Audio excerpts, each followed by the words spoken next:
fois qu'on regrettait trop, on avait un président qui ne parlait pas. On nous a bénis abondamment avec un président qui parle beaucoup. Loquas. Oh, c'est quoi la différence entre Kabila et Tshisekedi? Parce que là, Tshisekedi a voulu jeter le sort de cette armée à Joseph Kabila.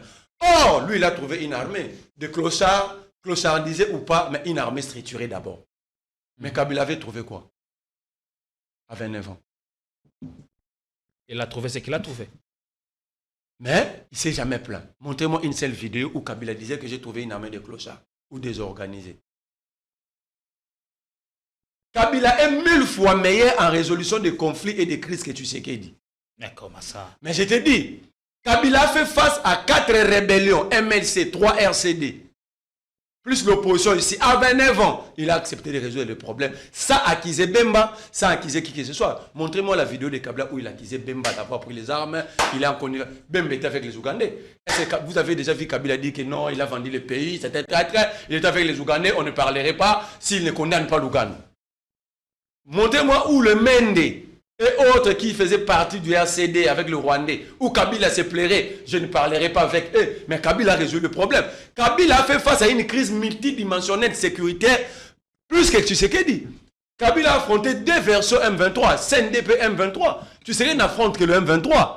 Aucune solution, il vient remettre le problème entre les mains de nous, peuples. Parce que quand il s'adresse à nous, il nous dit qu'il n'a pas de solution, c'est à nous de trouver des solutions. Pourquoi il est président? Pourquoi il est président? Donc j'ai dit ceci, cette armée n'est pas une armée de clochards, comme a dit mon frère Anthony. Parce que si c'était une armée de clochards, avec les velléités expansionnistes qui guettent le Congo allait déjà subir une balkanisation. À un moment donné, là je rejoins cher vous qui dit, quand on est chef, il y a des choses qu'on ne sait pas dire.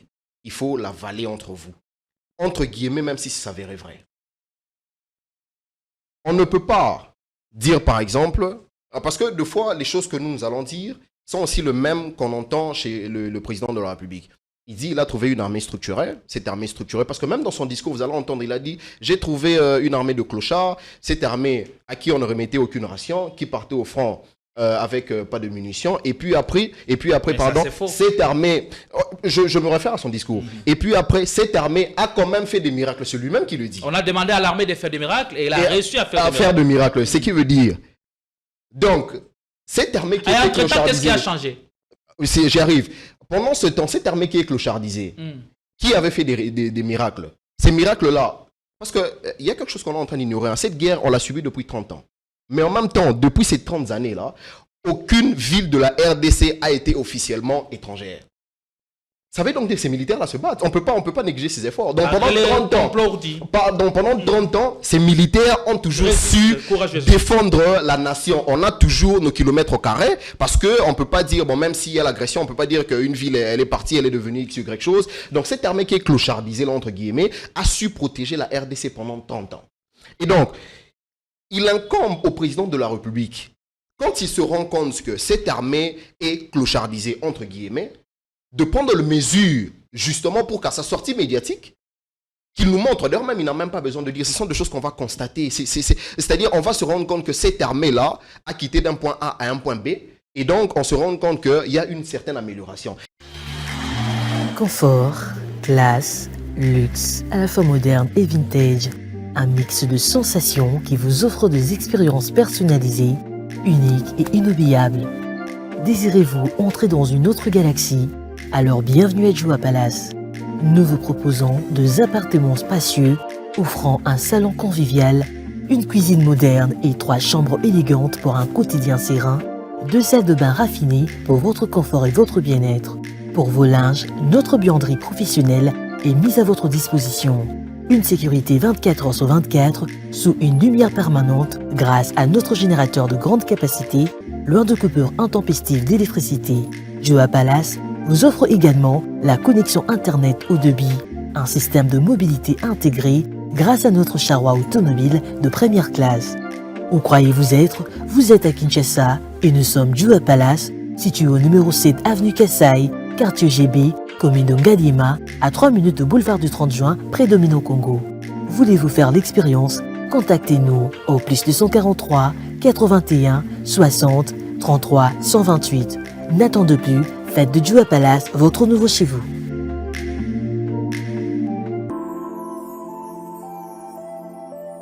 Le parc de la vallée de l'Antélé vous invite à venir partager des moments inoubliables en famille ou entre amis dans un cadre naturel de verdure unique à Kinshasa.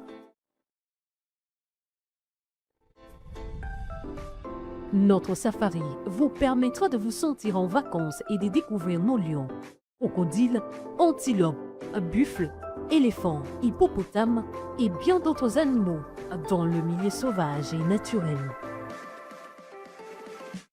Nos cuisiniers seront heureux de vous servir une variété de plats savoureux dans notre restaurant au bord de la rivière Ntélé. Le parc de la vallée de l'Antélé possède une panoplie d'activités sportives et ludiques au Cap Aventure et Loisirs pour votre détente. Kayak, pédalo, tyrolienne, cyclotourisme, piscine et vol du faucon, la plus longue zipline d'Afrique. Le parc de la vallée de l'Antélé met également à votre disposition de logements de haut standing avec un confort 5 étoiles. Le parc de la vallée de l'Antélé est ouvert du mercredi au dimanche de 7h30 à 17h.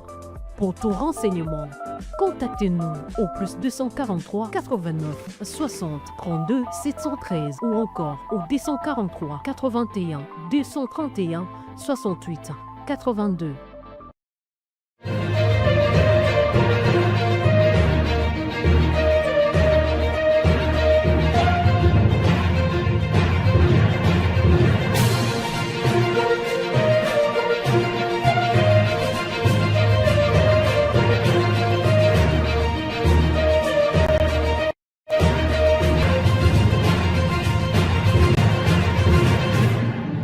Mesdames et messieurs, nous sommes très contents et heureux de vous retrouver.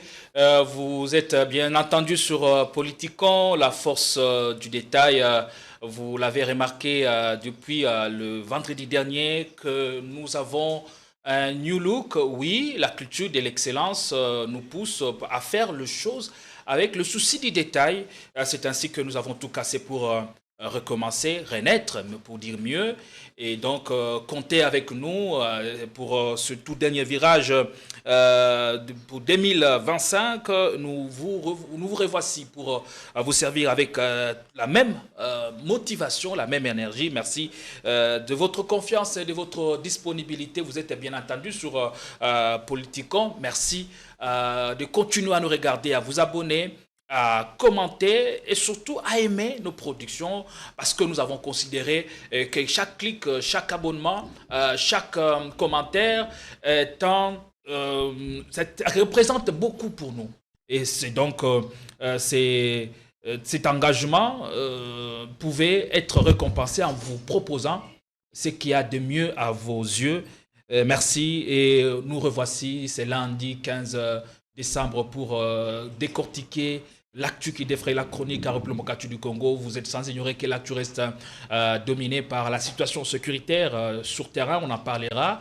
Y a-t-il évolution ou quelle stratégie mettre en place pour éviter la chute de nouvelles localités et villes après que Goma et Bukavu et Uvira sont passés au contrôle ou sous contrôle des forces rebelles de l'AFC M23. Et aussi on parlera de cet échange que le chef de l'État a eu avec la jeunesse.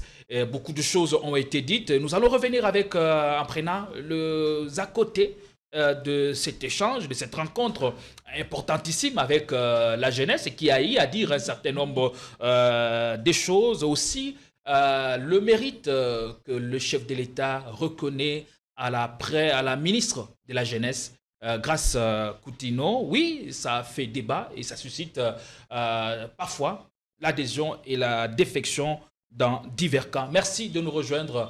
Et pour en parler, on a sur ce plateau Marley Vouvou qui nous rejoint après son court séjour dans le Haut-Katanga. Merci. Comment allez-vous? Je vais très bien. Merci Serge Gédéon. Merci à l'équipe technique. Je salue tout le Congolais. Je salue les villageois du Lualaba. Je salue aussi les villageois du Haut-Katanga. Les villageois. Les Lualaba, c'est un village moderne. Même le roi Nsingankouvou était mieux en gestion publique que Fimasouka. Mais pourtant, le Lualaba est présenté comme l'une des provinces modèles. Les communicateurs de Fimasouka sont des génocidaires. Passez-moi l'expression, ce sont des génocidaires.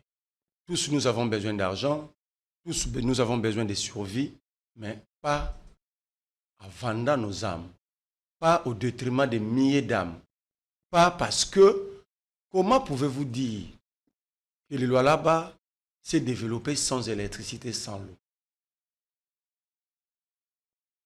Au Lualaba, tout le monde construit son forage, pauvre ou riche, tout le monde. J'aurais aimé être en face d'un communicateur de Masouka. Parce que je trouve inutile de tout dire.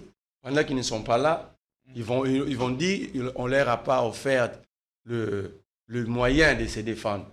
Je suis à la recherche d'un communicateur, d'un député provincial ou national de Masouka, d'être en face de moi. Qu'avez-vous constaté qui vous a personnellement blessé dans votre amour-propre au regard de toute réalisation, la province qui semble marcher depuis l'avènement de Fifi Masouka, ce qui m'a blessé, la province, mais vous revenez avec un autre discours, ce le qui m'a blessé, qui semble être glacial. Ce qui m'a blessé et m'a poussé à développer un slogan, je dis pourquoi tant d'abondance et produit tant de souffrance. L'abondance y est. Au Lualaba, même un enfant de 5 ans peut te donner. Vous parlez de minerais stratégiques dont dispose la province. Voilà. Mais cette population est pauvre. Les Lualabais sont comparables aux enfants qui habitent une maison où il y a tout. J'ai dit il y a tout. Il y a la provision pour manger, il y a l'argent, mais ces enfants-là ne savent pas comment dormir, comment aller à l'école, comment manger, comment se faire soigner. C'est ça l'image de Lualaba. Donc c'est pour cela que je suis en train de dire, s'il y a un Bumba au masculin à Kinshasa, il y a un Bumba au féminin là-bas. Mais pourtant, la province dispose de ressources mais c'est ce que je vous dis. Stratégiques. Je ne veux pas. Avec la redevance minière, aujourd'hui, nous pouvons développer nos vies. J'ai beaucoup de cartes. J'ai beaucoup de cartes. J'ai documenté. Si, jusqu'au jeudi, je ne trouve pas un débatteur du Kamasuka, je vais organiser une conférence de presse. Pour déballer tout ce que vous avez vu. Parce que je vais considérer qu'ils ont fui. Ils ont refusé de m'affronter sur de vraies réalités. Alors je serai obligé. Vous voulez un débat donc sur la gestion de la province du Lualaba? Voilà. Député provincial de Masouka, national, communicateur, de venir ici. Donc c'est un défi donc qui est lancé et on ça fait 4 fois dans différents plateaux à votre taille pour justement ils s'organisent de me qualifier de clochard, de pauvre. Oui, je suis pauvre mais je suis digne. Je suis pauvre mais je suis digne. Mon père m'a fait grandir dans la pauvreté. C'était un simple mécanicien. Donc je connais la douleur. Comme je connais la douleur, je trouve mal de marcher sous la souffrance des autres. Je connais la douleur de la prison. Je ne peux pas accepter, encourager les jeunes de se faire arrêter parce que je connais ce que ça fait. Donc, je ne serai jamais génocidaire ni criminel. Je veux un débat. Arrêtez de me traiter. Outre les infrastructures... il n'y en a pas. Je vous dis que Masouka nous montre une route. Il n'y a pas d'infrastructure? Une route. Je laisse même le défi au président de la République. De nous citer 2 routes à 10 km à terre bâtie. Je ne dis pas asphaltée ou bétonnée. Rien qu'à terre bâtie. Là-bas. Allez, merci. Ce n'est pas le sujet. On aura discuté de ces sujets au cours d'une émission beaucoup plus élaborée pour parler de la gestion de la province du Lualaba sous Fifi Masouka. Au regard de ce qu'on voit à la télé, au-delà du décor, on cherchera à découvrir la vérité. Mais aussi à Lubumbashi, j'ai fait le Haut-Katanga et Lualaba. Là, au moins, il y a des choses qui avancent. Non, il y a des gens qui ont investi en privé. L'État est inexistant. Je vous prends un cas. On m'amène sur une avenue qui s'appelle Circulaire. Cette avenue, pendant le discours sur l'état de la nation de 2024 du président de la République, révisons tous ces discours-là, le président avait présenté une route, une avenue, comme une avenue déjà construite, à 2 km asphaltée. Je suis allé sur l'avenue. L'avenue s'appelle avenue Circulaire, dans le quartier Kra, commune annexe de Lubumbashi. Cette avenue 1 n'a même pas 2 km. Moins d'1 kilomètre, non asphaltée, non construite. 5 à niveau. Je me pose la question. Qui avait menti au président? Vous qui rédigez des discours sur l'état de la nation du président, est-ce que tenez-vous compte des réalités des terrains? Merci beaucoup. Je vais saluer aussi Anthony Kiwewa, que je reçois pour la deuxième fois. Comment allez-vous? Merci beaucoup, cher Gédéon. Vous êtes révolutionnaire, vous cherchez à bousculer la mentalité existante, cherchez à ce que la société soit repensée et que retombe sur ses jambes avec des valeurs propres à nous. Oui, tout à fait. Merci beaucoup, cher Gédéon, de me recevoir sur votre plateau pour une seconde fois. Voilà, comme vous venez à peine de le dire, Anthony Kiwewa, je milite pour l'amélioration des vies de Congolais. Et quand je dis je milite pour l'amélioration des vies de Congolais, je précise que dans la gestion d'un pays, les responsabilités sont partagées. Et jusque-là, nous nous rendons compte que les responsabilités qui ont été assignées aux gouvernants, les personnes qui nous gouvernent, ne sont pas, en tout cas, ces responsabilités-là ne sont pas prises en compte. Et pendant ce temps-là, qu'est-ce que nous faisons? C'est la question à laquelle moi, j'aimerais apporter une réponse. Vous êtes dans une logique moi, je suis dans une logique responsabiliser tout le monde. De responsabiliser tout le monde, bien entendu, parce qu'il ne faut pas se leurrer, il ne faut pas confondre le fait qu'il y a des responsabilités qui existent. Les responsabilités, même quand on étudie à l'école, avec les cours de l'éducation, comment ça s'appelle déjà, SM, éducation civique et morale, vous allez vous rendre compte qu'on parle de devoirs et des obligations, même des enfants dans la famille et tout ça. Donc, si on doit considérer l'État comme une famille, les enfants qui sont des gouvernés et puis les parents qui sont les gouvernants, chacun a sa part de responsabilité. Nous, maintenant, de notre côté, qu'est-ce que nous faisons justement pour que les choses s'améliorent?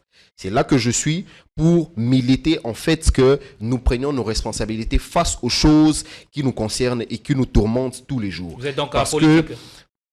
On ne peut pas être apolitique parce que vous connaissez cet adage qui dit si vous ne vous occupez pas de la politique va s'occuper de vous. Donc vous vous intéressez du moins à la politique. Bien sûr, il faut s'intéresser à la politique. Parce que non, vous n'êtes pas d'une quelconque obédience politique. Non, aucune obédience. Par contre, nous sommes de la structure, la cellule nationale du suivi de l'action gouvernementale. Ça veut donc dire qu'il y a des actions gouvernementales qui sont annoncées, qui sont menées. Et nous, ce que nous faisons comme travail, c'est de s'assurer que ces actions-là vont bon train. Et qu'est-ce que nous faisons pendant ces temps? Nous nous assurons. Là où ça ne va pas, on ne parle et on prend les actions par rapport à ça. Et donc, la responsabilité, elle est partagée, comme je le disais au départ. Et nous nous assurons, c'est que nos responsabilités soient aussi prises en compte pour que le pays aille de l'avant, pour que ce pays-ci, nous le laissions aux générations futures et que ces générations futures aussi puissent en profiter. Marley, vous tout à l'heure parlé de l'état d'infrastructure dans la province du Lualaba. Ce cas est presque le même dans toutes les provinces du pays. Dans toutes les 26 provinces, parlant de la sécurité, des infrastructures, quelle est la responsabilité, par exemple, du gouvernant ou des gouvernés? Nous sommes dans une situation où nous aimerons assez que les choses aillent de l'avant. C'est-à-dire, toute personne a besoin de se retrouver, d'avoir de quoi se loger, de quoi se vêtir, de quoi se faire soigner et voilà tous les besoins sociaux. En termes d'infrastructure, la responsabilité incombe au gouvernement de s'assurer que les infrastructures sont établies. Pour répondre à votre question, qu'est-ce que nous faisons dans ce cas-là? Nous nous rendons compte, par exemple, prenons le cas de la ville de Kinshasa, nous nous rendons compte que la circulation, elle pose de problèmes. Parce que nous n'arrivons pas à nous déplacer d'un point A à un point B, et ça nous pose de problèmes. Il y a notamment le problème des embouteillages, il y a même aussi le problème de routes aussi qui font défaut. En cet instant-là, qu'est-ce que nous faisons justement pour contraindre le gouvernement à apporter des solutions? C'est pourquoi l'autre fois quand j'étais sur votre plateau, je vous ai dit, vous allez remarquer, même aujourd'hui nous sommes le 15 décembre, j'avais appris qu'il y avait une marche qui avait été annoncée. Ces marches-là, vous vous rendez compte qu'il n'y a jamais eu des marches qui sont menées pour que les problèmes qui affectent directement les citoyens soient traités. Pour parler des problèmes des infrastructures ou des problèmes d'électricité, moi j'irai plus loin, ou bien même le problème d'eau. Pourquoi nous ne faisons pas, nous en tant que peuple, pourquoi nous ne nous lèvons pas aussi un jour nous disant nous allons faire une marche pour protester contre la qualité des routes ou bien contre la qualité d'électricité ou bien contre la qualité d'eau potable en République démocratique du Congo.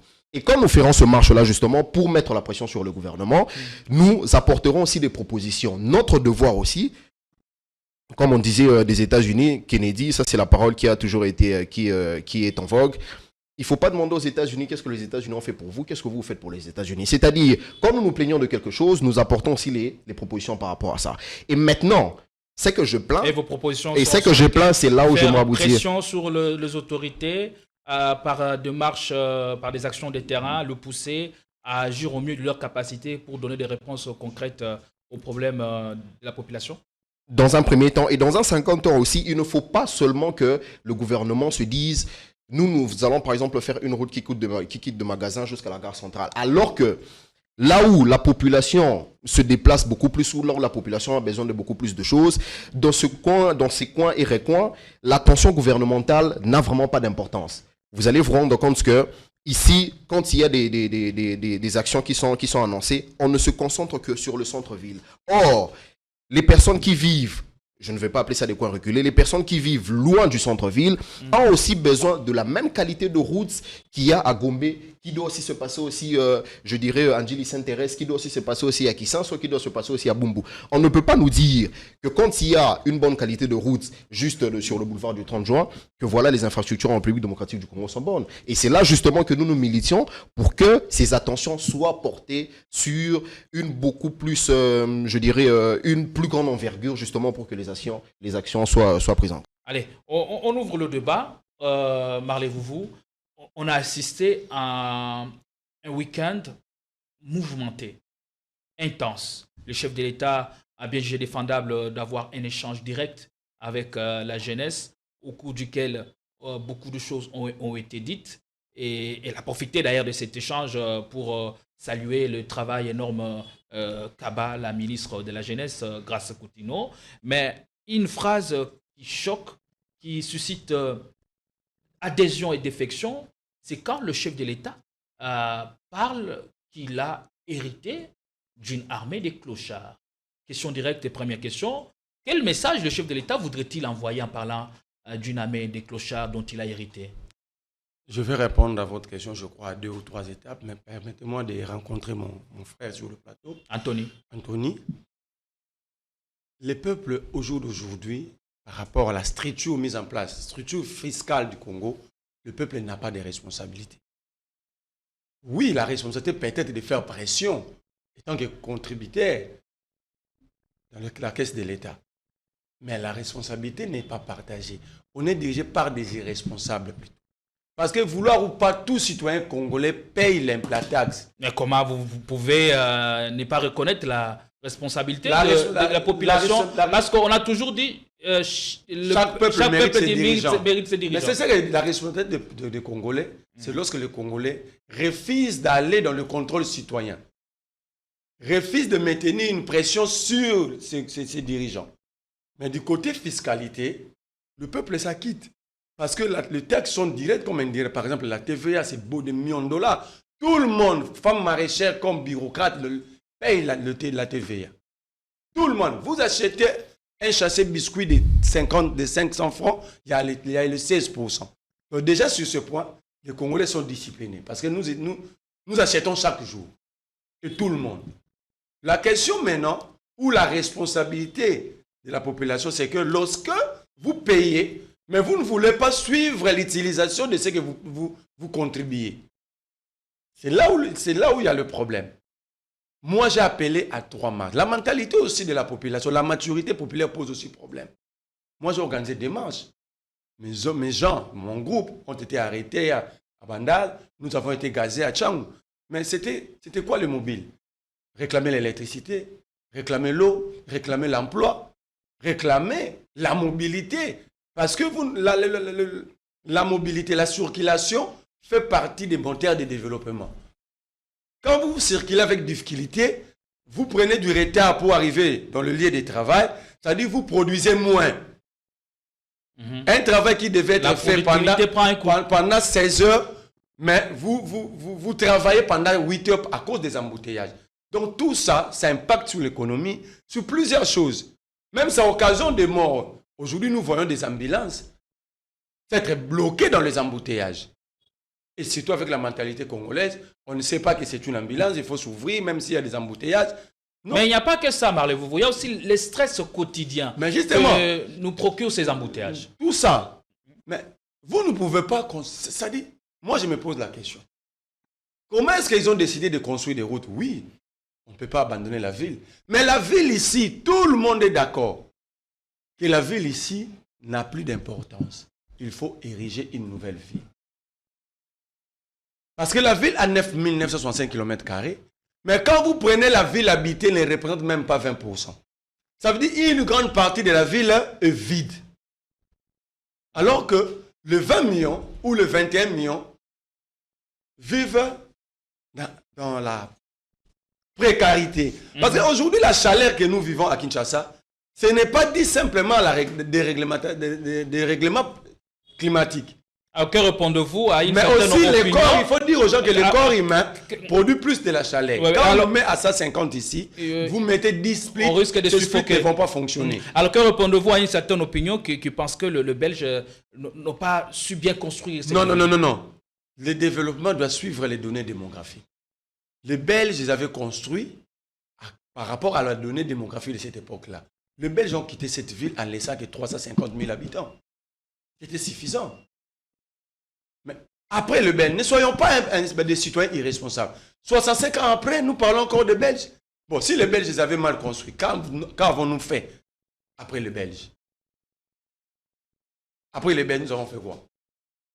Ils avaient mal construit. Nous avons constaté, non? Qu'est-ce qui a été Parce corrigé? qu'aujourd'hui, qu'est-ce qui a été corrigé? 65 ans de colonisation et 65 ans d'indépendance. 65 ans d'indépendance. Regardez l'architecture de la ville. Depuis qu'on a accédé à la souveraineté Regardez nationale. l'architecture de la ville. C'est la même architecture laissée par le Belge. Nous n'avons rien apporté. On n'a rien changé.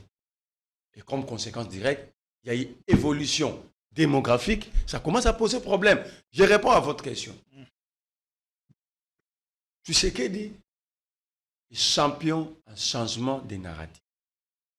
Je vous montre d'abord ces contradictions. C'est Kabila qui me fait la guerre, mon prédécesseur. Là, il congolise le conflit. C'est Kagame qui me fait la guerre. Il régionalise le conflit. J'avais trouvé une armée structurée, nous sommes en 2020, structurée, organisée, 8e en Afrique. J'ai trouvé une armée de clochards. Tu sais qu'il vous dit une chose à 8 heures, sous le même sujet, il vous dit autre chose à 12 heures. Tu sais qu'il jouit d'une instabilité narrative. Parce qu'un chef, le parole du chef doit être sacré parce que sa personne, elle est sacrée. Lorsque le chef dit des choses lorsque le chef s'est contredit lui-même, parce que lorsqu'il dit qu'il a trouvé une armée structurée, organisée, personne ne l'avait demandé. Suivez l'émission, ce n'était même pas la question. C'était quoi le constat à l'époque? C'est quoi le constat aujourd'hui? Et puis, l'armée, c'est une marmite thésèse.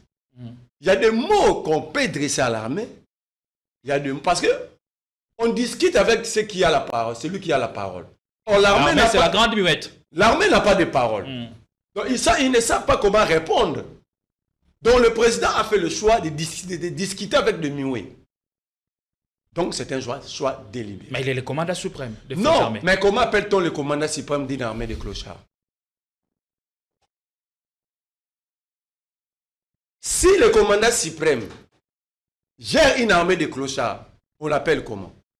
Ce n'est pas ce qu'il a dit. Non. Il pose le constat qui est certes malheureux. Non. La situation dont il a hérité. Non. Il dit avoir trouvé une armée de clochards. Mais en 2020... Peut-être pour dire qu'il y a eu des choses qui ont avancé en ce sens-là. En 2020, il était déjà président. Il avait fait le constat qu'il avait hérité d'une armée structurée. Une année après, c'est au pouvoir. C'est le même président pendant ses 2 mandats. 2 constats, 2 mandats. Les 2 constats sont-ils opposés l'un à l'autre? Très opposés. Mais il dit aujourd'hui un militaire gagne $500. L'armée est graduelle. Est-ce que c'est le dernier qui a $500 ou c'est le premier? Parce qu'il nous balance simplement $500. Est-ce que c'est pour le lieutenant, le major, l'adjudant? C'est ça le mensonge mal cousu. Parce qu'on doit dire, quand on parle de l'armée, on dit le dernier de l'armée à $500. Le dernier gradé. Des derniers de l'armée à $500. Directement, on sait faire le calcul sur combien gagne un général.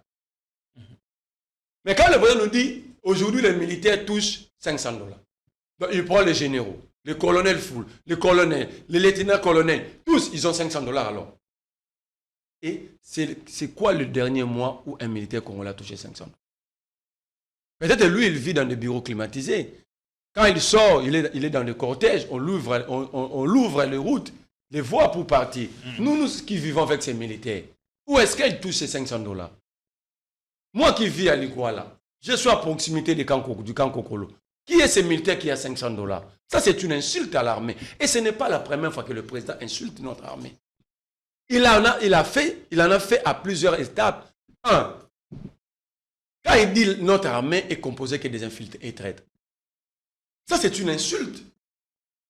Une armée qui venait à peine de défaire une rébellion, le M23 avec Mamadou. Dans des circonstances que nous connaissons. Il n'y a pas de circonstances. L'armée s'était battue, vous venez de projeter l'image ici. Ne soyons pas la mémoire collective du Congo. Ne déconstruisons pas notre histoire. C'est Mamadou Ndalala a donné sa vie pour ce pays. C'est Baouma a donné sa vie pour ce pays. Ils sont mal à l'aise dans leur tombe quand nous disons qu'ils n'avaient pas défait le M23. Mais le président Tshisekedi d'aujourd'hui ne fait pas mine d'ignorer ces détails. Il est dit dans son speech avec la jeunesse que cette armée des clochards, il lui a été demandé de faire des miracles, mais il a aussi reçu des miracles. Ok. L'armée des clochards avait défait le M23. L'armée créée par miracle, parce que tu sais qu'il croit au miracle, c'est pourquoi il est chaque dimanche chez Philadelphie. Pourquoi on nous prend des cités?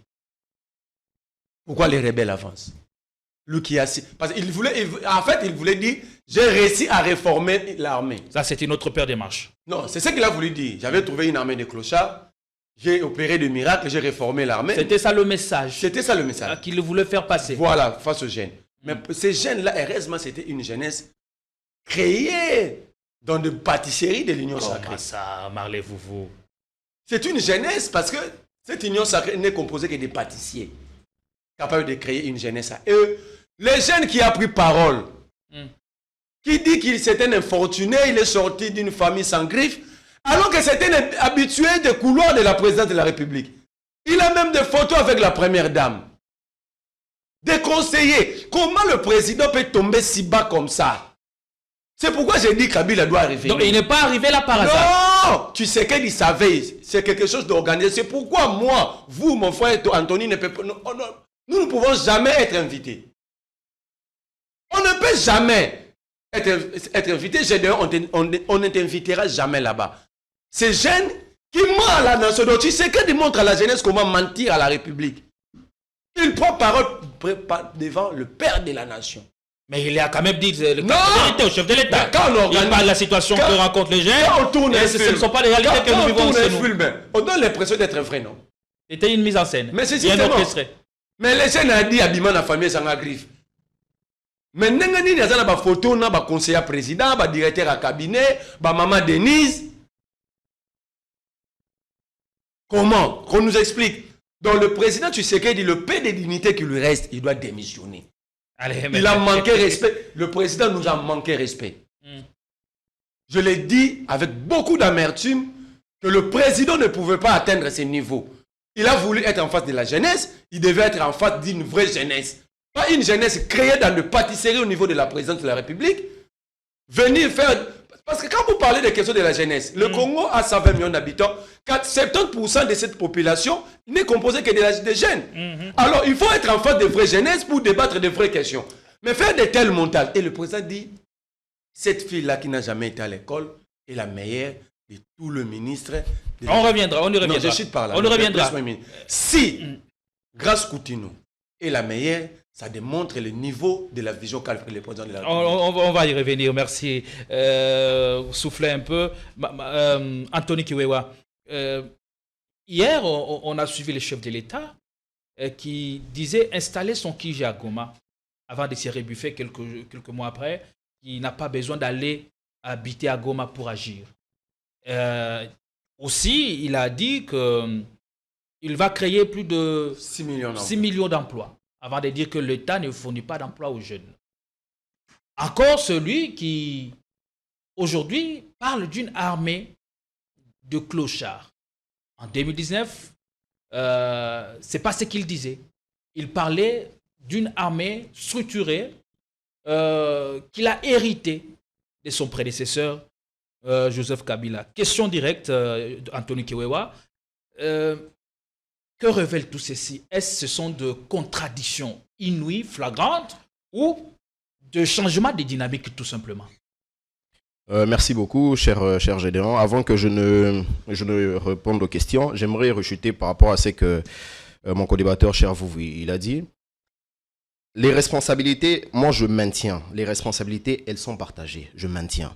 C'est vrai en disant que les responsabilités, elles sont partagées. Vous avez parlé par exemple de la TVA.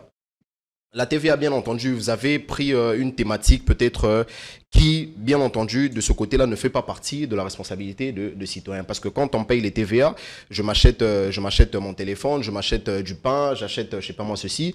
Il y a la TVA qui est perçue et puis après, son utilisation. Bien entendu, l'utilisation incombe à l'État pour faire ça. Mais il y a d'autres domaines dans lesquels les responsabilités nous reviennent à nous. Je vous donne un petit exemple. Vous allez circuler dans la ville de Kinshasa, vous entendrez des gens vous dire « Ah, il n'y a pas d'habitude des amants, ça là déjà, t'as 2 mois courant. Il n'y a pas du courant qui vient dans ce coin-là. » Mais en même temps, ces mêmes personnes, même 2 mois d'heure se peut. On peut même voir, il y a des 6 mois, il n'y a pas du courant, il n'y a pas d'eau. Moi, ça fait 3 mois. 3 mois, d'accord. L'eau ne coule pas, l'électricité enfin, il n'y a pas d'électricité non plus. Mais en même temps, dans ces familles-là, il y a les factures qui viennent tous les mois. Dites-moi, moi je vous pose maintenant la question, pourquoi vous payez ces factures? Moi, je ne paye pas. Tant mieux. Alors, c'est pourquoi justement je suis en train de dire, la responsabilité à ce niveau-là n'incombe pas à Tshisekedi de venir nous dire quoi faire. Parce que il y a une contrepartie entre les règles établies par l'État et la population. C'est-à-dire, les règles disent que quand il y a un service qui est donné, il faut que vous payiez ce service. Le service dit que nous allons recevoir l'électricité, nous aurons de l'eau potable. Cette électricité n'est pas venue. Pourquoi on paye lorsque la facture vient? Là, c'est la responsabilité de... Comment la population doit jouer sa partition mais justement, quand elle cherche à... Ça, ce n'est qu'un exemple. Ça, ce n'est qu'un exemple. Elle est massacrée. Ça, je comprends, j'y arrive. Ça, ce n'est qu'un exemple. J'y arrive, ça, ce n'est qu'un exemple. Comment doit-elle jouer J'y arrive, ça, ce n'est qu'un exemple. Prenons ce qui vient de se passer récemment ici, l'affaire de contrôle technique. On sait tous comment ça s'est passé. On paye l'argent, on vous brandit une petite facture ou un petit document, vous collez sur la vitre, sur le pare-brise de votre voiture, et puis après vous circulez. Mais quand vous savez déjà que votre voiture ne va dans aucun garage, pourquoi vous donnez cet argent? C'est ça la question à un moment donné à laquelle il faut que nous répondions. Pourquoi vous donnez cet argent? Je suis d'accord, il y a d'autres choses où les responsables... Par exemple, on ne peut pas dire que la responsabilité incombe à la population de protéger la RDC, c'est les militaires qui doivent le faire. Moi, je ne sais pas manier une arme.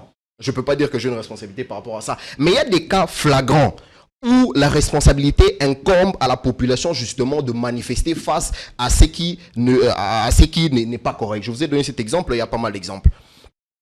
Alors, pour revenir à votre question par rapport au discours du président de la République à la rencontre de jeunes, déjà vous avez fait mention du fait qu'avant il avait dit qu'il habitera à Goma et puis il s'est dédié pour dire qu'il n'ira plus. L'emploi, il va créer de l'emploi et puis après, c'est pas à l'État de créer de l'emploi, l'armée de clochards.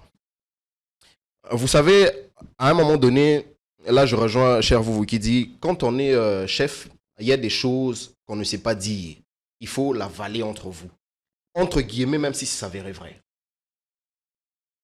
On ne peut pas dire par exemple, parce que des fois, les choses que nous allons dire sont aussi les mêmes qu'on entend chez le président de la République. Il dit qu'il a trouvé une armée structurée, cette armée structurée, parce que même dans son discours, vous allez entendre, il a dit « J'ai trouvé une armée de clochards, cette armée à qui on ne remettait aucune ration, qui partait au front avec pas de munitions, et puis après, pardon, cette armée, je me réfère à son discours, et puis après, cette armée a quand même fait des miracles, c'est lui-même qui le dit. On a demandé à l'armée de faire des miracles, et elle a réussi à faire des miracles. Ce qui veut dire, donc, cette armée qui est clochardisée... Qu'est-ce qui a changé? J'y arrive. Pendant ce temps, cette armée qui est clochardisée, qui avait fait des miracles? Ces miracles-là, parce qu'il y a quelque chose qu'on est en train d'ignorer. Cette guerre, on l'a subie depuis 30 ans. Mais en même temps, depuis ces 30 années-là, aucune ville de la RDC a été officiellement étrangère. Ça veut donc dire que ces militaires-là se battent. On peut pas négliger ces efforts. Donc pendant 30 ans, ces militaires ont toujours su défendre la nation. On a toujours nos kilomètres au carré parce qu'on ne peut pas dire, bon, même s'il y a l'agression, on ne peut pas dire qu'une ville, elle est partie, elle est devenue X, Y chose. Donc cette armée qui est clochardisée, là, entre guillemets, a su protéger la RDC pendant 30 ans. Et donc, il incombe au président de la République, quand il se rend compte que cette armée est clochardisée, entre guillemets, de prendre les mesures justement pour qu'à sa sortie médiatique, qu'il nous montre, d'ailleurs même il n'a même pas besoin de dire, ce sont des choses qu'on va constater, c'est-à-dire on va se rendre compte que cette armée-là a quitté d'un point A à un point B, Et donc, on se rend compte qu'il y a une certaine amélioration. Il ne peut pas dire ça. Ça, c'est la première des choses. La deuxième... S'il ne peut pas les dire, oui. Mais pourquoi les dire maintenant, dans le contexte actuel? Et quel effet aurait ce discours sur le militaire dans le contexte politico-sécuritaire et même socio-économique tendu? C'est ce que je suis en train de dire justement. Parce que ce discours-là, il vient au point où nous avons des problèmes à l'est de la RDC, où il y a des problèmes qui se passent à Ouvir en ce moment. Donc dire que cette armée, elle est clochardisée, donc c'est comme si on était en train d'affaiblir les épaules parce que cette armée, il est le commandant suprême. Donc, ce qu'il dit a un impact direct sur la population, sur l'armée, sur les ministres, sur toutes ces personnes-là. Donc, les mots du président de la République doivent être des mots encourageants, justement, pour que cette armée fasse son travail, qui est celui de protéger le pays. Ça, c'est la première des choses. La deuxième, par rapport aux contradictions, le président dit quelque chose, il vient dire quelque chose. Ma question est, ce sont des contradictions ou des dynamiques, du changement de dynamique, tout simplement? Le changement de dynamique aurait été correct si, par exemple, dans un premier temps, à la prise de pouvoir, il dit j'ai trouvé une armée non, je dis dans un premier temps, à la prise de pouvoir, s'il avait par exemple dit j'ai trouvé à ma venue de pouvoir, j'ai trouvé une armée de clochards. Et qu'en ce moment, si il sort, il fait une sortie médiatique, en ce moment l'armée elle est structurée. Ça aurait un sens. Mais dire d'un côté que voilà, l'État va faire en sorte qu'il y ait 6 millions d'emplois, et puis après dire que ce n'est pas à l'État de donner de l'emploi, donc c'est comme si à un moment donné, on ne savait pas ce qu'on était en train de dire. À quel moment a-t-il dit vrai ou a-t-il dit faux? C'est ça la question, justement. C'est ça la question. Donc, le fait de dire faut ouvrir, on ne sait plus maintenant à quelle parole faire confiance. Je vous donne un exemple. Vous arrivez, vous prenez un monsieur qui épouse une femme qui avait déjà un enfant. En épousant cette femme qui avait déjà un enfant, le monsieur faisait des éloges. Comme quoi, voilà, en tout cas, cette femme-là, elle a des enfants éduqués. En tout cas, je suis très content d'épouser cette femme-là. Et puis à un moment donné, il arrive des petites altercations.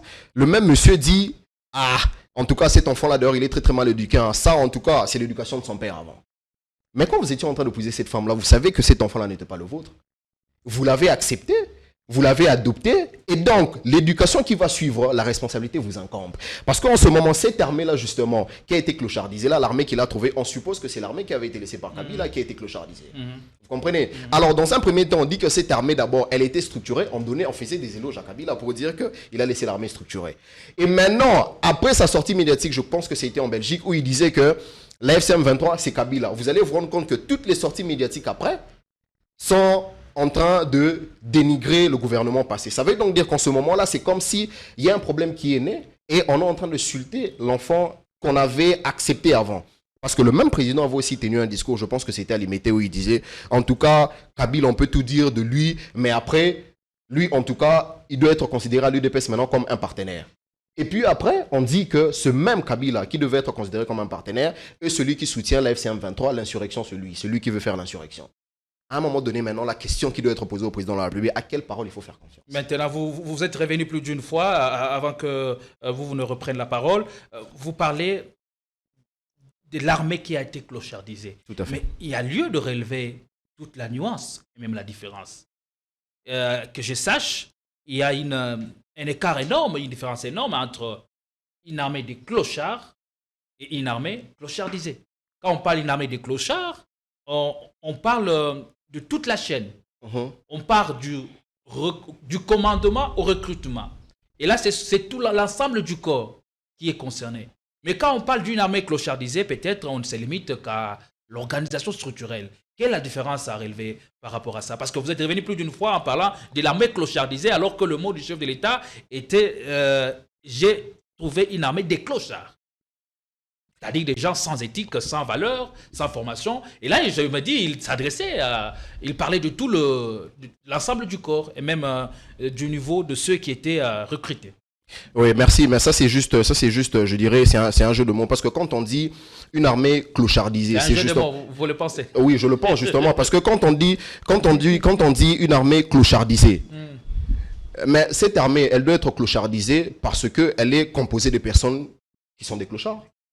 C'est dans ce sens-là, c'est juste ça. Donc on dit, parce que clochard c'est un nom, clochardisé c'est juste comment ça s'appelle? Toute la nuance change quand on Je comprends. Une maison, une salle une salle qui est comprise des personnes folles. Donc, il y a Lingala, lobby par exemple, oui. Dako ya bazoba. Nandako ya buzoba. Est-ce la même chose dans l'entendement? Mais je vous réponds. Dans l'entendement. Mais vous connaissez ce qu'on dit deux fois? Le royaume, quand celui qui travaille dans un cirque, il entre dans un royaume, le royaume là, qu'est-ce qu'il devient? Il devient un cirque. Donc en fait, quand on dit de quelque chose, on qualifie quelque chose d'une certaine façon, c'est les personnes qui font en sorte que cette chose-là prenne ce qualificatif. C'est juste ça. Donc on ne peut pas dire, parce qu'on avait dit armée de clochards, clochardisé, il y a une différence. Non, mais quand on dit qu'une personne, elle est folle, c'est justement parce qu'il y a la folie en elle. C'est tout. Une armée clochardisée est comprise des personnes qui sont des clochards. C'est tout. On ne peut pas jouer le baba ndakuana ezaya bazoba ndakuana ezaya buzoba mais bazoba nani bossa la buzoba. Non, il y a la nuance. Hein? C'est laquelle? Ndakwa buzoba. Oui. On peut y amener tout le monde. Voilà. Il y a toutes les pratiques. Je suis d'accord. Je suis d'accord. Mais Ndakwa bazoba peut-être. Je suis d'accord. La manière dont le gens se comportent. Je suis d'accord. Je vous donne un exemple. L'asile de fous, n'est-ce pas? Pourquoi on appelle ça l'asile de fous? Parce que c'est une maison, pardon, c'est un lieu qui est compris de fous. Si on nous prend, nous ici qui sommes sur ce plateau, on va habiter dans un asile de fous. Vous pensez qu'on va toujours appeler ça asile de fous? Votre réaction par rapport à ça? Vous partagez son point de vue quant à cette nuance qui est censée être relevée? Moi, mon avis reste. Je ne veux pas jouer avec le jeu des mots. Le président, ce n'est pas la première fois. Le président nous avait dit d'attaquer Kigali, atteindre Kigali à partir de Goma. Avant de se rebuffer. Après, il dit, je n'ai jamais eu des attitudes belliqueuses vis-à-vis de nos voisins de Rwanda. Le président ne sait pas en fait ce qu'il fait. Quand je prends la parole du président de Grace Coutinho, je comprends qu'il n'y a pas une vision. Parce que le président... on parlera de Grace Coutinho. Gardez votre mal à patience. Je n'approfondis pas. Lorsqu'on suit le président, comment réagirait l'armée ou le membre du corps dont il est question? Ce que le président a dit sur l'armée, si moi je le disais maintenant là, ma maison va se transformer en un QG de la DEMIA ou de l'état-major de l'armée. Apparemment, nous ne sommes plus égaux devant la loi. Il y a des privilèges de juridiction, mais nous restons égaux devant la loi. Ce que moi je ne peux pas dire, le président de la République, surtout lui, qui n'observe pas la loi, mais qui veille sur la loi, n'a pas aucun droit, aucun, même à la taille des fourmis de les dire. Parce que c'est lui le gardien des textes de loi. C'est lui la sentinelle. C'est que le président dit viole. Mais ce n'est pas la première fois que le président décourage l'armée. Il est récidiviste. L'autre fois, il avait découragé tout un corps qui est la justice, le corps magistral. Il dit, cet appareil est malade. La justice ne peut pas être malade sans que les juges et magistrats soient malades. Aucune réaction. Vous refusez au chef de l'État de faire son diagnostic? On ne fait pas le diagnostic en étant au pouvoir. Vous refusez au chef de l'État le droit on ne fait pas de diagnostic. Cet état de lieu? Le président ne peut pas se transformer en un médecin en étant au pouvoir. Il doit être un médecin non diagnostiqué, mais il doit être un médecin qui porte des solutions de thérapie. Parce que c'est supposé que pendant qu'il cherchait à être au pouvoir, il avait déjà un tableau peint des problèmes du Congo, sur l'armée, sur la justice, dans tous les secteurs. Et c'est ce qui a formé d'ailleurs son programme de gouvernance. C'est sous ces documents que le président s'était basé pour battre sa campagne électorale. Et je suppose que si on était dans un pays où les élections sont organisées bien, je supposerais qu'il a été élu sur base de ces programmes. Mais venez maintenant nous relever des problèmes 7 ans plus tard. Au lieu de donner des réponses, c'est pourquoi j'ai dit, le peu de dignité qui reste au président de la République, il n'a qu'à préserver l'image de sa famille, de lui-même, il n'a qu'à démissionner de partir. Mais cela étant, l'armée structurée aujourd'hui, comment vous expliquez le paradoxe qu'elle n'arrive pas à engager des victoires sur terrain? J'arrive à ça. Le président a découragé l'armée. Par cette sortie médiatique? Pas par cette sortie médiatique seulement. Lorsque le président se fait sécuriser par des étrangers, il vient sur un tapis rouge avec des militaires blancs, passant nos troupes en revue. C'est quoi le message? Je n'ai pas confiance en vous.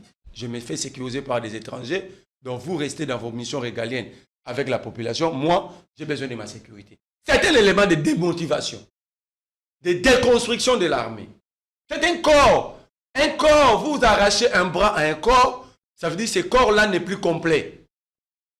La manière dont les généraux, les officiers supérieurs sont traités, les arrestations, ça met le militaire en doute. À qui le prochain tour? Tout le monde, il y a des doutes, il y a un doute qui s'est installé au niveau de l'état-major, de l'armée en général. On ne sait pas quand je serai arrêté, quand je serai qualifié de traître, quand je serai qualifié d'infiltré. Parce que l'infiltré, c'est un corps qui vient de l'extérieur, qui s'introduit dans un autre corps. Donc, quand les militaires sont qualifiés d'infiltrés, ça veut dire qu'on les qualifie des étrangers. Alors, c'est un motif de démotivation encore. Que le président est en train de détruire l'armée matin, midi, soir devant tout le monde. Mais personne ne se rend compte.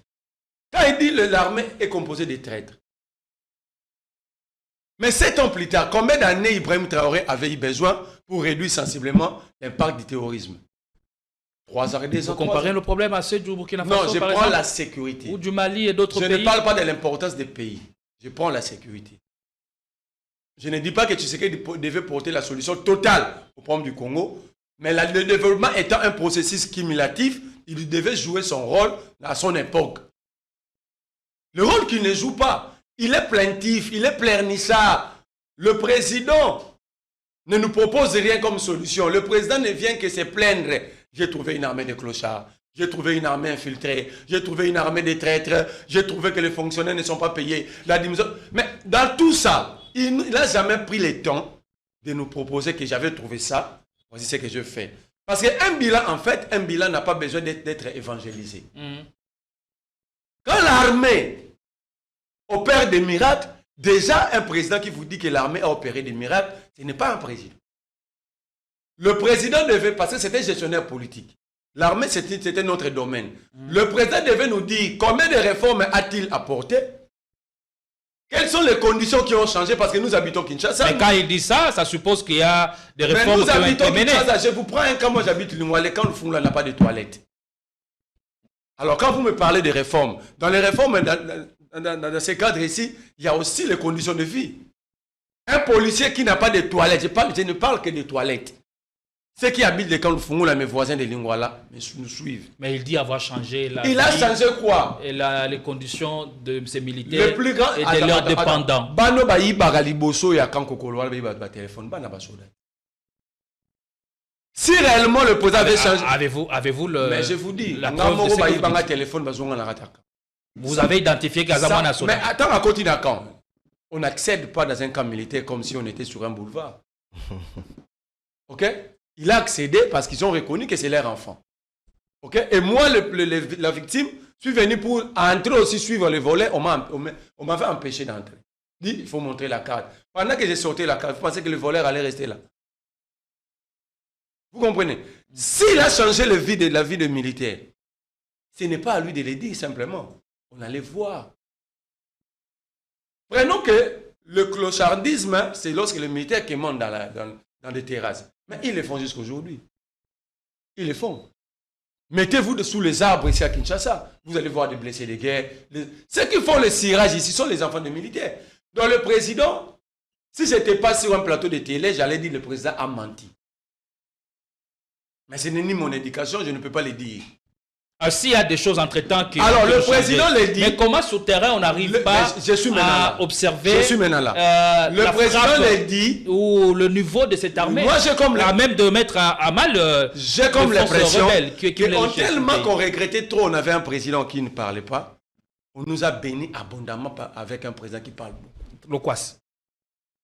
Oh, c'est quoi la différence entre Kabila et Tshisekedi? Parce que là, Tshisekedi a voulu jeter le sort de cette armée à Joseph Kabila. Oh, lui, il a trouvé une armée de clochards, clochardisés ou pas, mais une armée structurée d'abord. Mais Kabila avait trouvé quoi? À 29 ans. Il a trouvé ce qu'il a trouvé. Mais il ne s'est jamais plaint. Montrez-moi une seule vidéo où Kabila disait que j'ai trouvé une armée de clochards ou désorganisés. Kabila est 1000 fois meilleur en résolution de conflits et de crises que Tshisekedi. Mais comment ça? Mais je te dis, Kabila fait face à 4 rébellions, MLC, 3 RCD. Plus l'opposition ici. À 29 ans, il a accepté de résoudre le problème. Ça a accusé Bemba, ça a accusé qui que ce soit. Montrez-moi la vidéo de Kabila où il a accusé Bemba d'avoir pris les armes. Il a connu. Bemba était avec les Ougandais. Vous avez déjà vu Kabila dire que non, il a vendu le pays, c'était il était avec les Ougandais, on ne parlerait pas s'il ne condamne pas l'Ouganda. Montrez-moi où le Mende et autres qui faisaient partie du RCD avec le Rwandais, où Kabila se plairait, je ne parlerai pas avec eux, mais Kabila a résolu le problème. Kabila a fait face à une crise multidimensionnelle sécuritaire, plus que Tshisekedi. Kabila a affronté 2 versions M23, CNDP M23. Tshisekedi n'affronte que le M23. Aucune solution, il vient remettre le problème entre les mains de nous, peuple. Parce que quand il s'adresse à nous, il nous dit qu'il n'a pas de solution, c'est à nous de trouver des solutions. Pourquoi il est président? Pourquoi il est président? Donc j'ai dit ceci. Cette armée n'est pas une armée de clochards, comme a dit mon frère Anthony. Parce que si c'était une armée de clochards, avec les velléités expansionnistes qui guettent le Congo allait déjà subir une balkanisation. Allez, merci. C'est cette armée clochardisée que tu sais qu'elle a insulté. C'est cette armée de clochards qui nous permet d'avoir le 2 345 400 km². Ici, le problème, c'est le leadership de Tshisekedi qui pose problème. Il n'a aucune vision, aucun leadership. Il est arrivé au sommet de l'État. Par hasard, au lieu de rester seul, de trouver de véritables intelligences, il est allé faire des colis de ses amis à Bruxelles. Il est ramené à la présidence de la République. N'arrivant à rien faire, il jette les sorts. Aujourd'hui, il avait dit à Djamena que nos enseignants n'ont pas de niveau. Vous vous souvenez? Il a dit, qui est ce président qui doit se mettre là en insultant ce peuple? Les enseignants n'ont pas de niveau, la justice est malade, l'armée de clochards. Ce qui reste à Tshisekedi, un jour il va nous dire que tout ce qu'il fait, ses enfants, c'était complice de la trahison. Parce que lui, il est responsable en fait de rien. On lui pose la question, pourquoi le barrage de Katene n'est pas construit? Oh, les chefs coutumiers nous ont abandonnés, on nous avait envoyé des abeilles.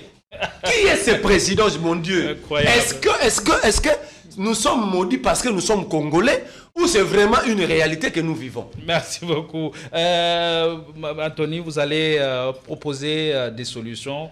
Peut-être ils vont tomber dans les oreilles des gens qui nous regardent. Ça, c'est votre recette. Peut-être si le départ de Tshisekedi permettra à ce que le pays puisse retrouver sa boussole, j'en suis pas trop sûr. Aujourd'hui, le problème est de mettre suffisamment de moyens, comme on le voit avec le pouvoir actuel. Beaucoup de moyens ont été mis dans l'armée pour redynamiser l'armée, pour que nos militaires soient bien traités. On parle même de leur solde qui a doublé, ça c'est une bonne chose. Ou le plus grand problème devait être le recrutement et le commandement de cette même armée pour reprendre l'avantage sur l'ennemi. Vous savez, avec le problème qui se passe à l'est du pays, c'est un problème tellement récurrent qu'on a comme l'impression qu'on est en train de tâtonner. Et c'est même pas une impression, c'est vraiment la réalité. On tâtonne. Oui, mais on tâtonne parce que jusque-là, si vous comptez le nombre de fois qu'il y a eu de rencontres et des accords, tout ça qui ont été signés, mais jusque-là, il y a toujours des solutions qui ne sont pas prises. Pour sortir de l'auberge. Le problème, déjà, il faut d'abord structurer le problème. C'est qu'on a entre la RDC et le Rwanda, c'est que nous reprochons au Rwanda 3 choses. Nous lui reprochons de soutenir la FCM23, nous lui reprochons d'avoir ses soldats sur le sol congolais, et nous lui reprochons aussi d'avoir la présence de ses mesures défensives.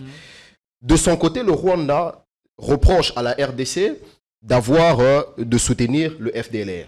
Ça, c'est les 3 problèmes. Ça veut donc dire que s'il faut trouver une solution, à la paix, il faut apporter des réponses à ces questionnements-là.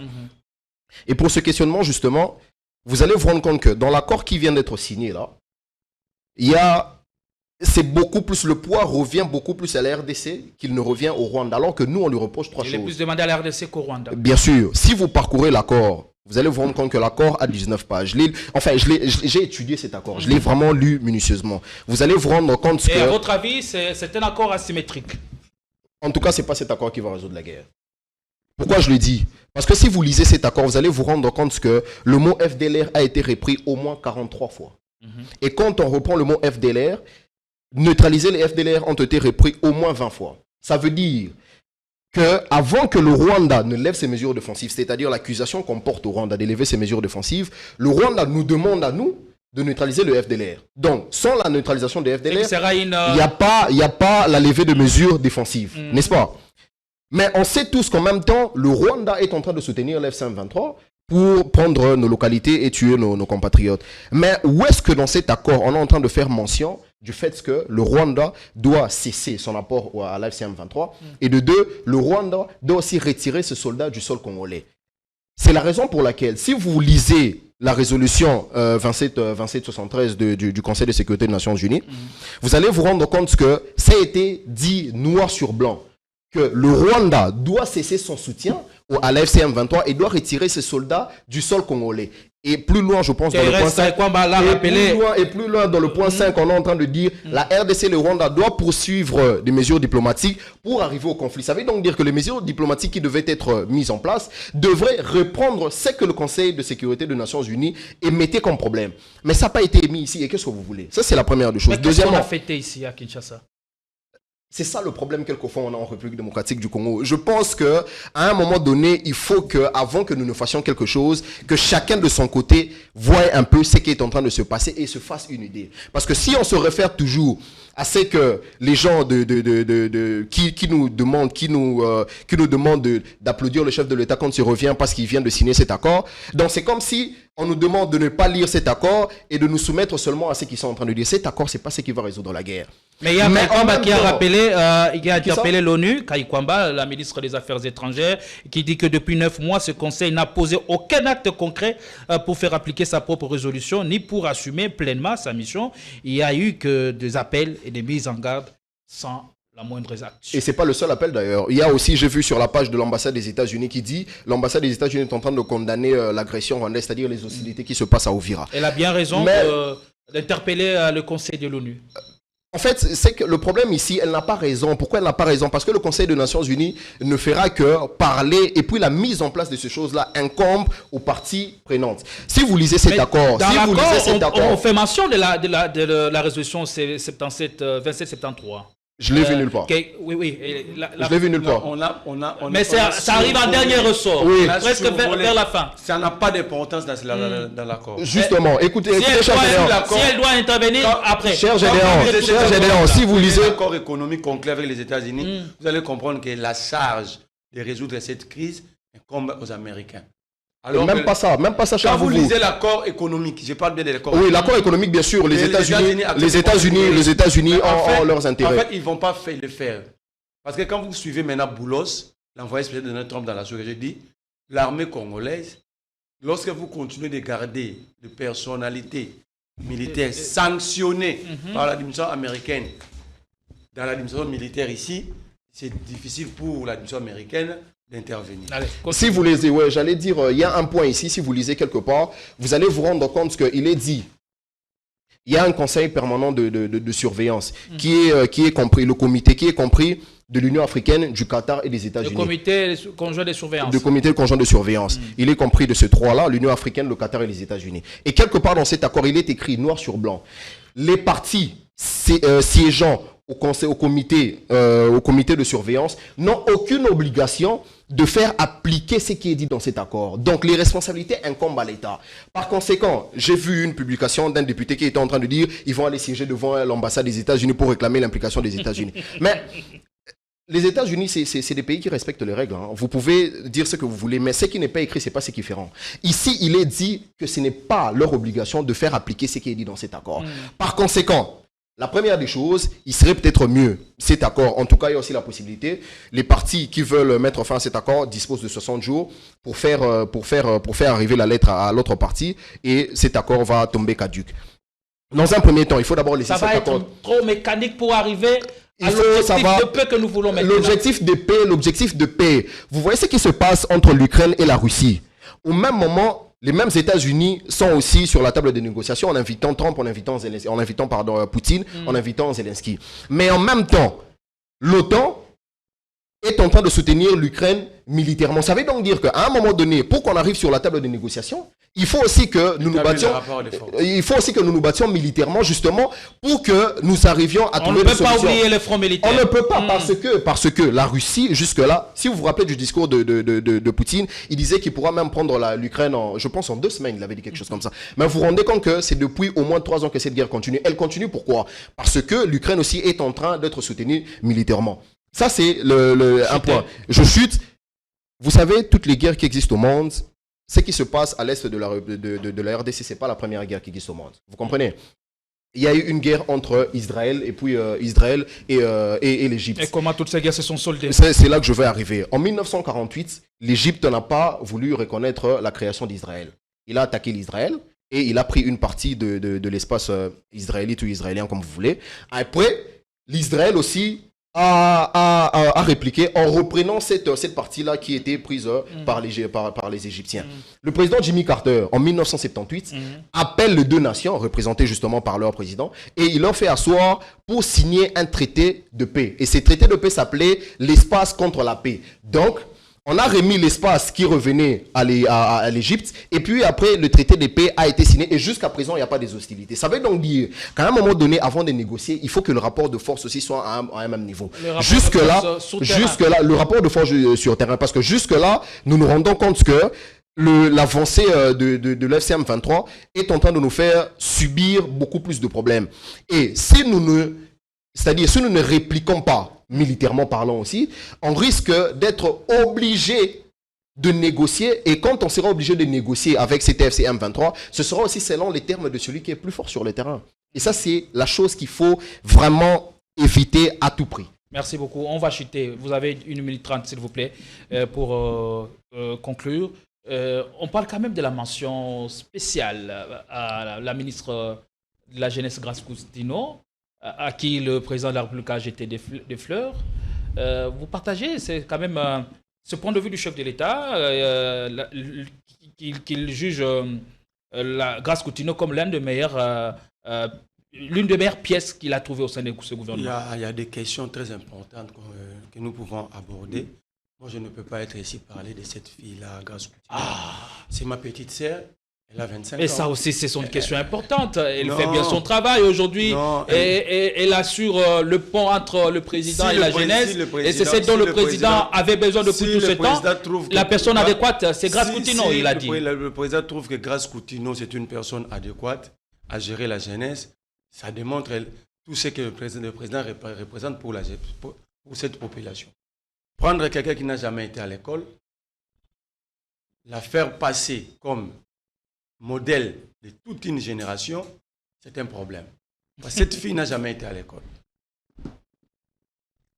Elle a menti, ça a été démontré noir sur blanc, elle n'a jamais été à l'école.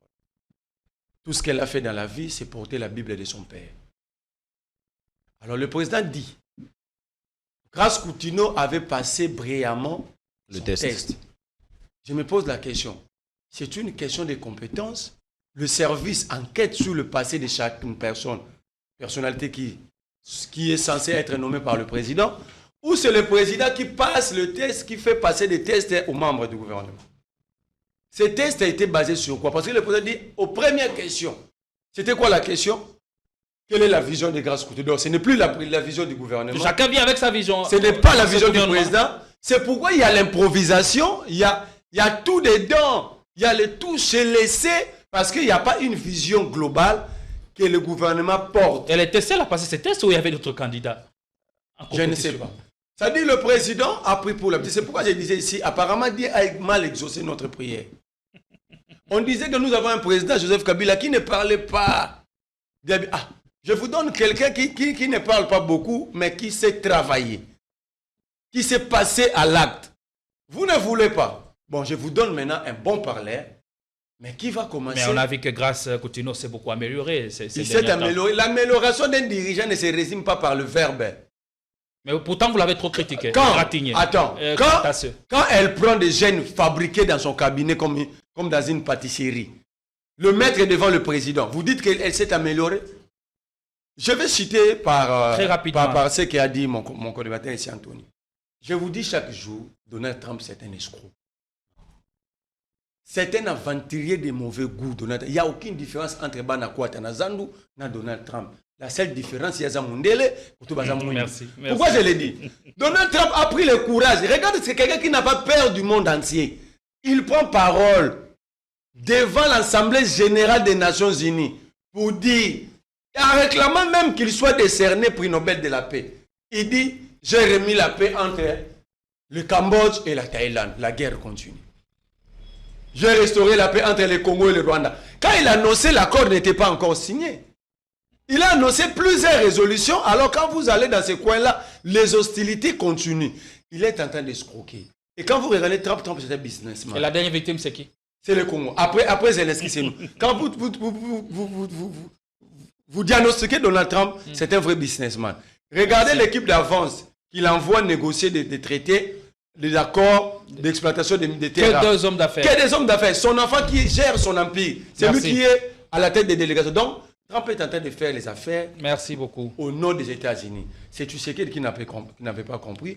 Et l'accord ici ne va rien résoudre. Merci beaucoup. Si on ne se bat pas, on risquera d'être surpris. Allez, Anthony Koué, ensuite avec vous en 30 secondes. Si vous étiez à la place du chef de l'État pour faire face à la situation que nous vivons dans l'est du pays, si il vous était demandé Iketnouk, qu'est-ce que nous devons faire pour colmater les brèches?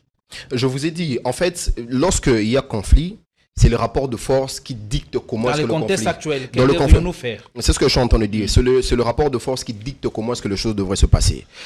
Le président, j'entends aussi c'est-à-dire voilà, dans les médias et par-ci par-là, c'est qu'on demande au président de la République pour trouver une solution par rapport à ça, c'est le dialogue. Mais le président est en train de refuser ce dialogue-là. Ça veut donc dire que quand on refuse une chose, on a une solution ailleurs. Et la solution jusque-là, qui n'a pas encore été vraiment mise en place, c'est la solution militaire. Soit, parce qu'il a dit lors de son discours l'état de la nation à l'Assemblée nationale, il a dit que cet accord, ce sera le dernier. À part ça, à part celui-là, il n'y aura plus d'autres. Ça veut donc dire que cet accord, il va tomber caduc parce que déjà comment il s'appelle, Kagame ne respecte pas sa part du contrat. Donc, s'il ne respecte pas sa part du contrat, cet accord ici ne va plus signer un autre. D'un autre côté, il ne veut pas du dialogue. Donc la solution serait militaire. Moi, pour répondre à votre question, j'aurais été à sa place. J'aurais privilégié l'action militaire. En fait, à un moment donné, il faut se battre. Parce que quand on se bat aussi, on montre de quoi on est capable. Et quand on va s'asseoir, parce que toutes les guerres aussi se terminent toujours par des négociations, ainsi de suite. Et quand on va s'asseoir sur la table de négociation, on va dicter les lois selon notre force sur terrain. Parce que si on va... parce qu'on nous demande de négocier parce qu'on est à genoux, ça veut donc dire que la personne qui nous regarde de haut sera obligée de nous dicter ses lois. Et nous, on ne veut pas assez que nos lois soient dictées parce que la première chose qui va être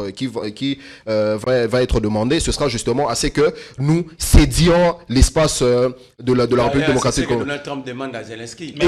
Voilà, Donald Trump est en train de demander à Zelensky de la valeur de 500 milliards. 500 milliards de dollars. Or, on a entendu le ministre Mouya a dit qu'ici, il ne sera pas question de brader. Maintenant, de notre côté, on voit Donald Trump qui est en train de dire « Ah ben voilà, on m'a demandé d'aller résoudre la guerre en République démocratique du Congo. » En exploitant. Et bien sûr, on va les prendre ces minéraux-là. Il dit ça comme ça. Merci. Et donc, s'il faut que nous lui donnons nos minéraux, on ne peut pas lui donner nos minéraux. On ne veut pas. Merci. Nous, on veut nous battre. Et quand on va se battre, on va récupérer nos terres. Nous sommes arrivés à la fin. Merci de nous avoir regardés. Politicon reprend ses services et les émissions de qualité comme celle-ci. En tout cas, retrouve leur droit de suite sur votre chaîne. Merci de nous avoir suivis. L'actu est abondante et on l'a parcouru certainement et nous avons bon espoir que vous avez passé du bon temps de télé. Si vous avez suivi pour la première fois, n'hésitez pas à vous abonner pour nous soutenir, à commenter, à partager aussi nos liens pour nous donner un peu de force à continuer à faire ce que nous faisons au service, bien sûr, de la République. Nous vous retrouvons à tout à l'heure avec l'amour et plaisir.